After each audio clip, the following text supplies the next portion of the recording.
پانچ لائن کے معزز دوستو السلام علیکم۔ بھارت کی جارحیت پر پاک فوج نے بڑا قدم اٹھا لیا۔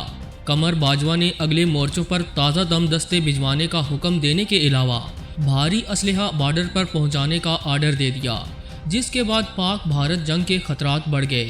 پاک فوج نے ہمارا بڑا جانی و مالی نقصان کیا، بھارتی فوج کا اعتراف۔ لائن آف کنٹرول پر پاک فوج نے بڑی کارروائی کر ڈالی، بھارت کو بڑا سرپرائز مل گیا۔ پاک بھارت سرحد کی اصل صورتحال کیا ہے اور بھارتی فوج کی جانب سے اچانک شہری آبادی کو بڑے ہتھیاروں سے کیوں نشانہ بنایا جا رہا ہے، آئیے اس کی تفصیل جاننے کی کوشش کریں۔ تاہم نئے شامل ہونے والے دوستوں سے التماس ہے کہ پانچ لائن کو سبسکرائب کر کے بیل نوٹیفیکیشن بھی آن کر لیں تاکہ آپ تک خطے کی اہم اور تازہ صورتحال بر وقت پہنچ سکے۔ تو آئیے چلتے ہیں موضوع کے اصل حصے کی جانب۔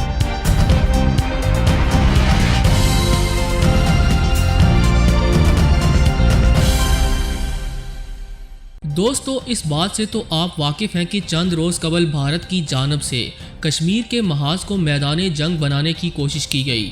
بھارتی فوج کی لائن آف کنٹرول پر بلا اشتعال فائرنگ سے 4 شہری شہید اور 12 افراد زخمی ہوئے، جبکہ فائرنگ کے تبادلے میں پاک فوج کا 1 جوان شہید اور 5 زخمی ہو گئے۔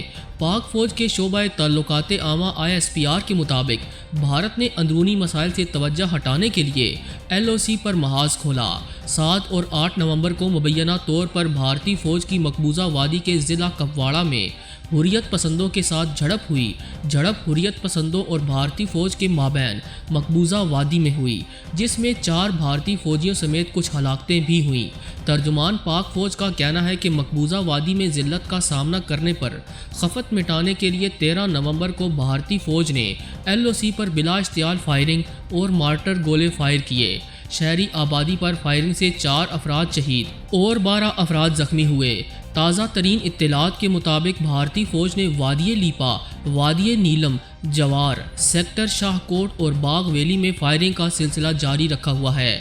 بھارتی فورسز کی جانب سے جان بوجھ کر شہری آبادی کو نشانہ بنایا گیا، تاہم پاک فوج کی جانب سے بھی بھارتی اشتعال انگیزی کا مؤثر جواب دیا گیا، جس نے بھارتی فوج کے ہوش ٹھکانے لگا دیے۔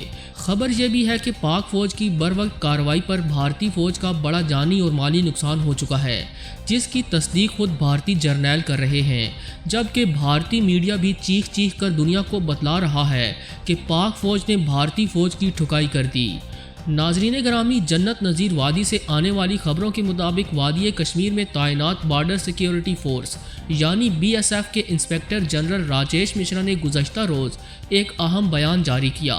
راجیش مشرا کہتے ہیں کہ پاکستان نے 13 نومبر کو لائن آف کنٹرول پر بلا اشتعال گولہ باری کے دوران بڑے ہتھیاروں کا استعمال بھی کیا، جس کے نتیجے میں سرحد کے اس پار بھارتی فوج اور عام شہریوں کا زبردست جانی نقصان ہوا، جو پاکستانی نقصان سے زیادہ ہے، جبکہ پاکستانی افواج کی جانب سے جوابی کارروائی کے نتیجے میں جہنم واصل ہونے والے بھارتی افسر کی تصدیق انسپکٹر راکیش کے نام سے ہوئی۔ بھارتی فوجی ذرائع کے مطابق راکیش ڈوبال 2004 بیچ کے سب انسپکٹر تھے اور وہ 13 نومبر کو نوگام سیکٹر میں پاکستان کی بلا اشتعال گولہ باری کے دوران زخمی ہوئے، تاہم ان کو بچانے کی تمام کوششیں رائیگاں گئیں۔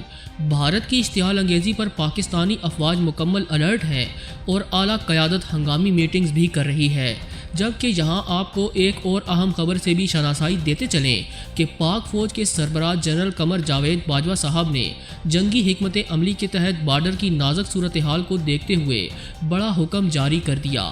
جنرل قمر جاوید باجوہ نے تازہ دمدستے بارڈر پر فوری تعینات کرنے کا حکم دے دیا ہے اور بھاری اٹرلی، مڈ رینج میزائلز اور چھوٹے توپ خانے مقبوضہ وادی سے متصل آزاد کشمیر کے علاقوں میں پہنچانے کا آرڈر بھی جاری کر دیا ہے۔ اس فیصلے کی ایک وجہ انٹیلیجنس کی خفیہ معلومات کو قرار دیا جا رہا ہے، کیونکہ پاکستانی انٹیلیجنس کو بھارت کی جانب سے سنگین دھمکی آمیز پیغامات موصول ہو رہے ہیں، جس پر پاک فوج مکمل الرٹ ہے۔ ناظرین گرامی، بھارت کی جارحیت دن بدن بڑھ رہی ہے اور عالمی ماہرین پاک بھارت کے مابین بڑی جنگ کی پیشگوئی کرتے بھی دکھائی دے رہے ہیں۔ گزشتہ روز ہونے والی جارحیت کے بعد آزاد کشمیر کے صدر سردار مسعود خان نے دبنگ بیان جاری کرتے ہوئے کہا کہ لائن آف کنٹرول یعنی LOC پر بھارت کی ننگی جارحیت اور پاکستان میں دہشت گردی کی کارروائیوں میں اس کے ملوث ہونے نے اسے بین الاقوامی برادری کے سامنے بے نقاب کر دیا ہے۔ عالمی برادری اب اس بات پر قائل ہو چکی ہے کہ بھارت ایک دہشت گرد ریاست ہے اور نہ صرف جنوبی ایشیائی خطے بلکہ پوری دنیا کی امن و سلامتی کو تباہ کرنے کے در پہ ہے۔ بھارت نہتے شہریوں کو نشانہ بنا کر مقبوضہ کشمیر میں بھارتی فوج کی جانب سے انسانی حقوق کی سنگین خلاف ورزیوں کے دوران غیر مسلح کشمیریوں کی ٹھوس مزاحمت سے بین الاقوامی برادری کی توجہ ہٹانا چاہتا ہے۔ انہوں نے زور دیا کہ بھارت کو اس بات کو سمجھنا ہوگا کہ اس کی بزدلانہ کارروائیاں نہ تو کشمیریوں کی جدوجہد آزادی میں رکاوٹ ڈال سکتی ہیں اور نہ ہی آزاد کشمیر کے عوام کو مقبوضہ وادی میں جبر کے خلاف آواز اٹھانے سے روک سکیں گی۔ آزاد کشمیر کے صدر نے اقوام متحدہ سے مطالبہ کیا کہ بھارت کے پاکستان کے مختلف علاقوں اور بلوچستان میں دہشت گردی کی کارروائیوں میں ملوث ہونے کے ٹھوس شواہد منظر عام پر آنے کے بعد اس کے خلاف سخت کارروائی کی جائے۔ بھارت پاکستان میں داعش کے کارندوں کو ٹرانسپورٹ فراہم کرنے کے علاوہ انہیں تعینات بھی کر رہا ہے اور اقوام متحدہ کی سیکیورٹی کونسل کمیٹی کو 1967, 1989 اور 2253 قرارداد کے مطابق اس کے اثاثے منجمد سفری پابندیاں اور ہتھیاروں کی تجارت پر پابندی عائد کی جائے۔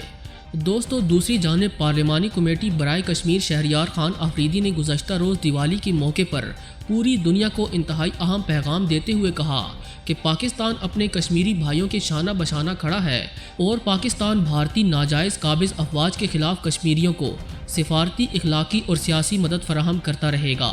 آج ہندوستان کے وزیر اعظم مودی نے دیوالی کے موقع پر امن و محبت کا پیغام دینے کی بجائے راجستھان میں فوجی وردی پہن کر ٹینک پر سواری کر کے ایک بار پھر بھارت کے جنگی جنون اور ہمسایہ ممالک کے خلاف اپنے ناپاک عزائم کا اعادہ کیا ہے۔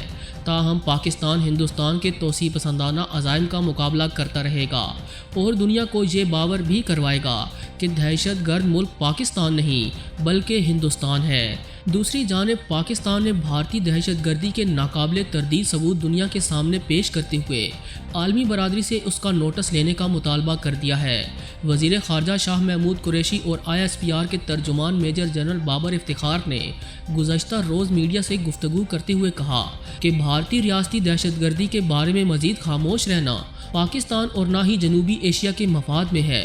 اس موقع پر پاکستان میں دہشت گردانہ کارروائیوں میں بھارتی اداروں کے ملوث ہونے، کالعدم تنظیموں کی مالی معاونت، مہولہ تنظیموں کے کارکنوں کو تربیت اور اسلحہ و گولہ بارود کی فراہمی کے علاوہ ملک کے مختلف حصوں میں ٹارگٹس کی نشاندہی اور رقوم کی ترسیل کے شواہد پیش کیے گئے، جس پر پوری دنیا نے یہ تسلیم کر لیا کہ بھارت ہی دہشت گرد ملک ہے۔ یہی وجہ ہے کہ لائن آف کنٹرول پر بھارتی جارحیت جاری ہے۔ دوستو، بھارت کے توسیع پسندانہ عزائم کے حوالے سے آپ کی رائے کیا کہتی ہے؟ کیا بھارت کے پردھان منتری مودی کو باز آنا چاہیے؟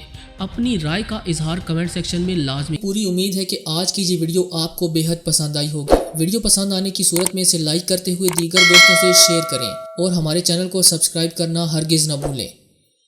آج کی ویڈیو میں بس اتنا ہی۔ اگلی ویڈیو تک کے لیے اللہ نگہبان۔